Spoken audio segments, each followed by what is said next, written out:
Welcome to the CTA podcast.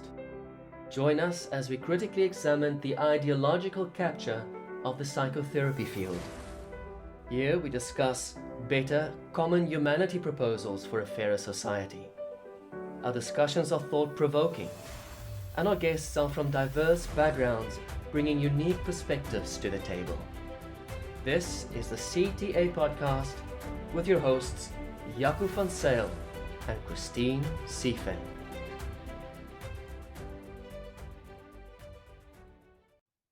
Hello everyone, my name is Val Thomas. I'm a UK-based psychotherapist and writer, and I'm the editor of the recently released CTA book titled Cynical Therapies, Perspectives on the Antitherapeutic Nature of Critical Social Justice. In this short piece, I want to offer some reflections on a chapter that I contributed on critical social justice and the therapeutic relationship. I'm going to summarize the arguments that I present in the chapter, where I make the case that critical social justice is antithetical to the therapeutic relationship. And I also want to pick up on and expand on something I addressed briefly, which is how traditional established therapies can respond to the challenge presented by this ideology in a productive way. But before I do this, I do want to remind us of how we in the therapy field have come to the conclusion that it's the relationship established between therapist and client that is all important. It's necessary, I think, because we've reached a point where the therapeutic relationship has almost become a trope. Now, I've been a counsellor educator, and it was a very rare occurrence for me to mark an essay which did not pretty early on, no matter what the focus, refer to the importance of the relationship. In fact, it almost seems as if it's reached the point that just by mentioning the therapeutic relationship or therapeutic alliance, that this mention just by itself sets a seal of authority on whatever is being put forward. And this is the case for all of the therapy approaches, no matter how different. So critical social justice-driven academics writing on therapy are no exception to this. And sometimes they use the words therapeutic alliance instead of therapeutic relationship. And these words will usually appear early on, providing a stamp of approval, an uncontested legitimacy to whatever follows. It's almost like a magical spell. But there's no exploration ever provided of how exactly a political ideology, such as critical social justice, can be integrated with a psychotherapeutic theory with regard to this ground of relationship. Before we go into this, I'm going to digress slightly and recall why we have come to view the therapeutic relationship as the ground of the professions, and crucially how this understanding is developed out of a research program. So in the early days of psychotherapy, before the Second World War, theorists within the two main modalities, which were psychoanalytic and behaviorist, believed, understandably enough, that the reason why their therapies were effective was due to the application of the school's theories to clinical practice. If you didn't apply them correctly, then the therapy wouldn't work. Then in 1952, Hans Eysenck came along and published a paper which exploded this idea. And he showed there was no difference in outcomes when you compared the patients admitted to hospital with major depression, one group having no treatment and one group having a psychoanalytical therapy treatment. And the inference that psychoanalysis was of no particular benefit galvanized the whole therapy field into a research push. So we reach the early 1970s, large-scale trials in particular had established that generally talking therapies were effective. But another conundrum was thrown up, in the course of this. There was no obvious differences between the therapeutic approaches in terms of results. This begged the question, if they are all equally effective, then what are the common factors across all the therapies? And research established that it was the quality of the therapeutic relationship that mattered, confirming Carl Rogers' earlier research. So since the last decades of the 20th century, this notion of the ground of therapy being the relationship or alliance between therapist and client is completely accepted. So along comes critical social justice. And in order for this to be inserted into the therapy field, it will need to present itself as standing on the same universal ground of the therapeutic relationship. Now, rather obviously, critical social justice should be faced with a bit of a problem here, as this ideology does not appear to foster positive, productive relationships. In fact, we could go one step further and note how poorly human relationships fare in any context once this ideology is introduced. Think about DEI trainings as a key application of critical social justice, and all those reports of manipulative, bullying struggle sessions. One that jumps to mind is the image of the DEI training at Sandia National Laboratories, which designs America's nuclear weapons. Humiliated senior executives were forced to write down and then read out male privilege statements and make public apologies to women harmed through patriarchy. Or there are the countless examples of divisive tactics used particularly in US schools, where students are separated into racial affinity groups.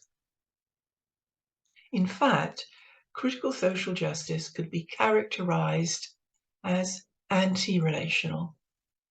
It appears to facilitate thinking and psychological states which are counterproductive to healthy relationships, including psychological projection, automatically impugning negative intent to others, superficially judging people on their immutable characteristics, etc., etc. So, how has critical social justice-driven therapy been able to present itself as standing on relational ground, just like the rest of the approaches? And the answer is by deploying its usual rhetorical strategies and counselling tactics. In postmodernism, language generates social reality. So critical social justice can just assert that it is relational. Any objection can be silenced through characterizing critics as bigots. Thus, you will see critical social justice therapists and clinicians assert the importance of the therapeutic alliance as a matter of course, and the rest of the field just goes along with it. The requirement to scrutinize this implicit claim is long overdue. In my chapter, I make a start by identifying not just one, but three main irreconcilable incompatibilities between critical social justice-driven therapy and relational therapeutic practice. The first one, I'll just touch on briefly, the idea that critical social justice-driven therapy is just another therapeutic approach in a pluralistic field. If all the other therapies rest on the ground of the relationship, then surely there should be no issue with CSJ therapy doing the same.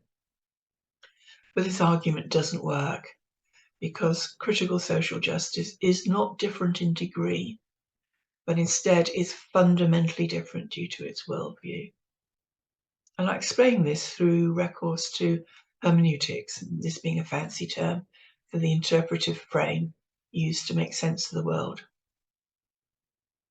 Each therapeutic approach, informed by different philosophies, as a characteristic way of making sense of the world. Its particular hermeneutic will shape both the theory and practice. So, this happens at an individual level. So, for example, if you, listener, employ a hermeneutic of charity, then you would interpret the world around you through that lens.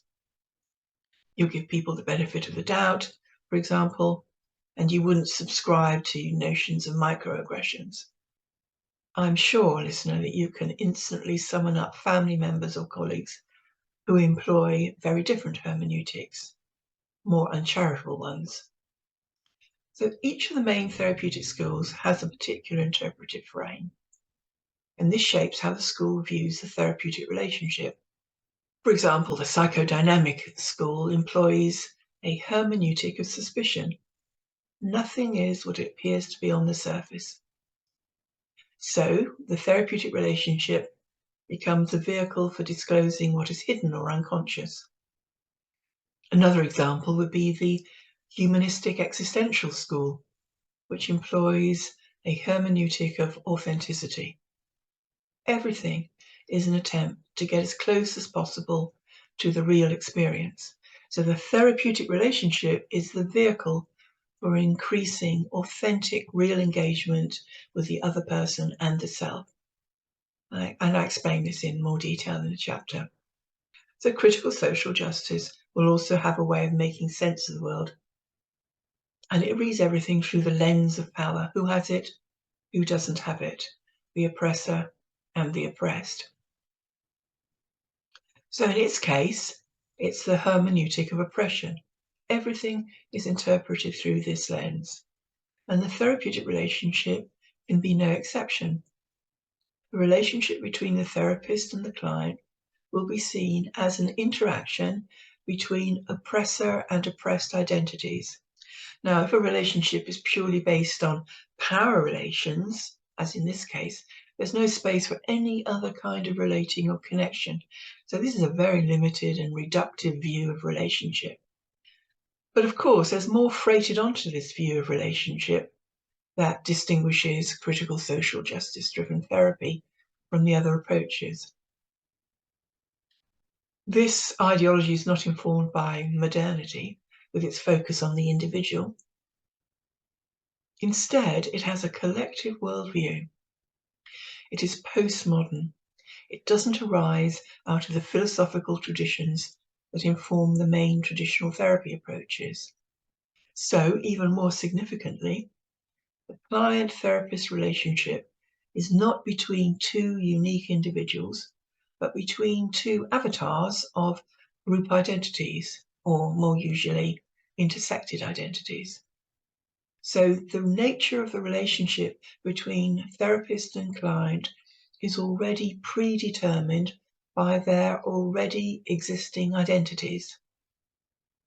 Therapists can only position themselves in relation to their clients based on an oppressor-oppressed narrative. It's impossible to transcend these limitations because critical social justice discounts the universal nature of human experience. This is not the ground for any kind of relational process, as would be traditionally understood as rigid and formulaic.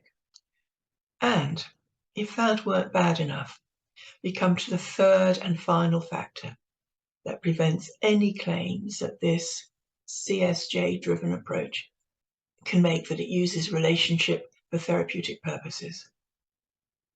This ideology has a political objective derived from critical theory, which is to recruit the client to an ideological position and consequently political activism. So in other words, it's a cynical operation. The relationship or therapeutic alliance is established to serve the therapist's political activist goals. Now, if you think I'm being hyperbolic, then consider this direction from the American Psychological Association's guidelines from 2017. And these are the guidelines on multicultural practice. They recommend that the psychologist actively fosters conversations with clients about their different identities. It suggested that any resistance to self-disclosure on the client's part is something that needs to be overcome. A range of strategies is offered in order to bring the client around.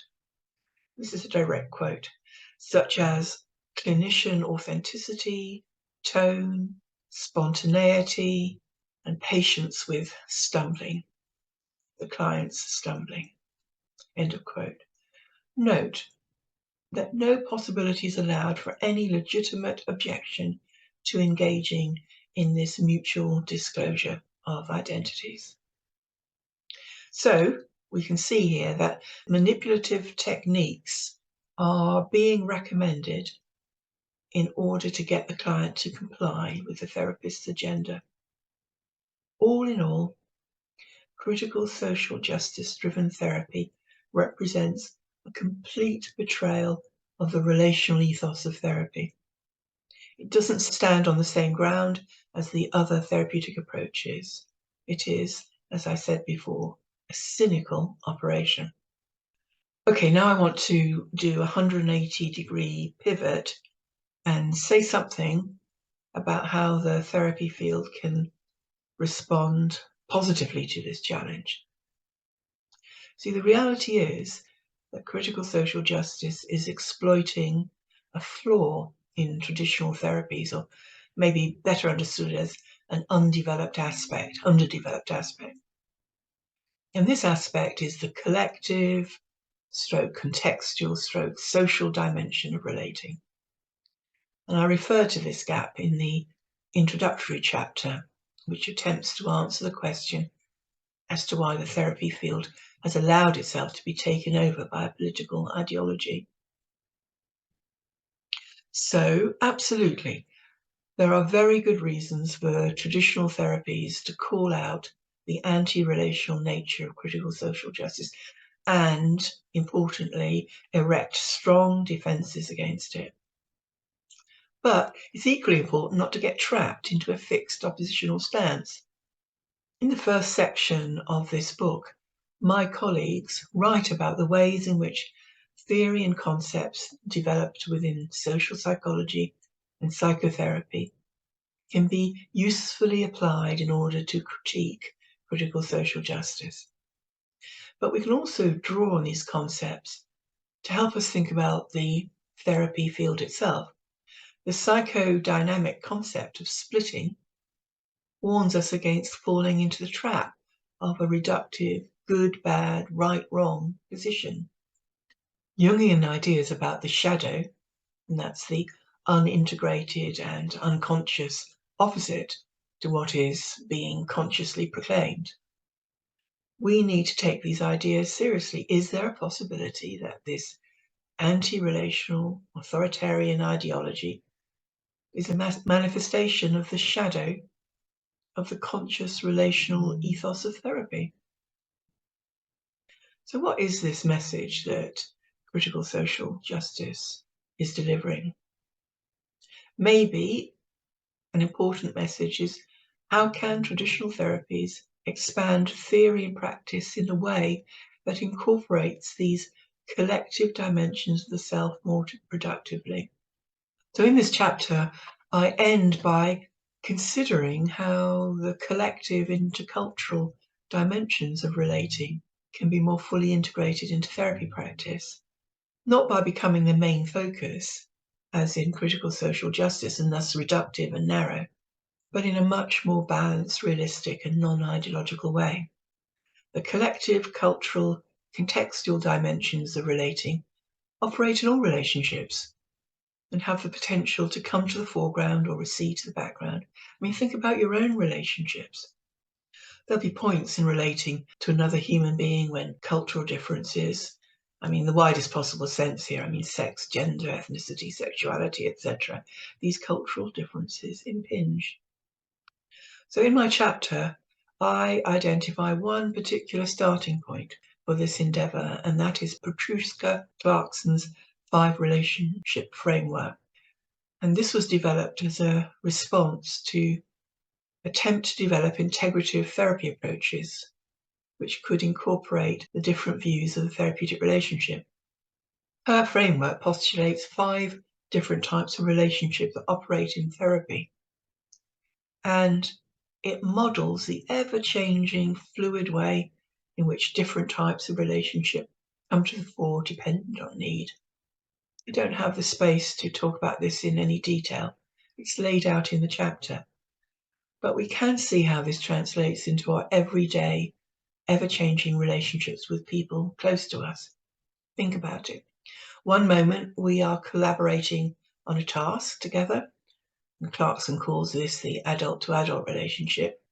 Then, seemingly out of nowhere, an argument breaks out. And later on you realise you are unconsciously reacting to your partner as a critical parent. And Clarkson calls this the transferential and counter-transferential relationship. And then everything calms down as you apologise and make yourself vulnerable. And Clarkson calls this the real relationship. So Clarkson's model of relating has become a standard one in integrative therapy because it offers a means of incorporating the different types of relationships theorised in therapy. And of course, it makes intuitive sense. Now, this framework was developed in the 20th century and consequently doesn't include the intercultural collective dimensions of relating. But this could be expanded to include a 6th relationship type, the missing one, the intercultural relationship. This is the moment in the ever-flowing relationship when you experience separated off from the person you're relating to because a cultural difference intrudes. And developing this framework along these lines affords very significant advantages. It offers a way of including both the individual and collective dimensions of relating. It is much more fully inclusive. It would allow therapists who take the more universalist stance, such as colourblindness, to also accommodate the limitations of such a view. There are times when this universalist stance prevents you from grasping what could be intruding into the relationship. So this development would include both intrapsychic and social dimensions of the relationship. We need both. So to end, what is the message of this chapter on the therapeutic relationship? So let's not mince words here. Critical social justice has no place whatsoever in the therapy professions. It is anti-relational. It undermines the therapeutic relationship, the very ground that traditional and established therapy approaches stand upon. Thank you.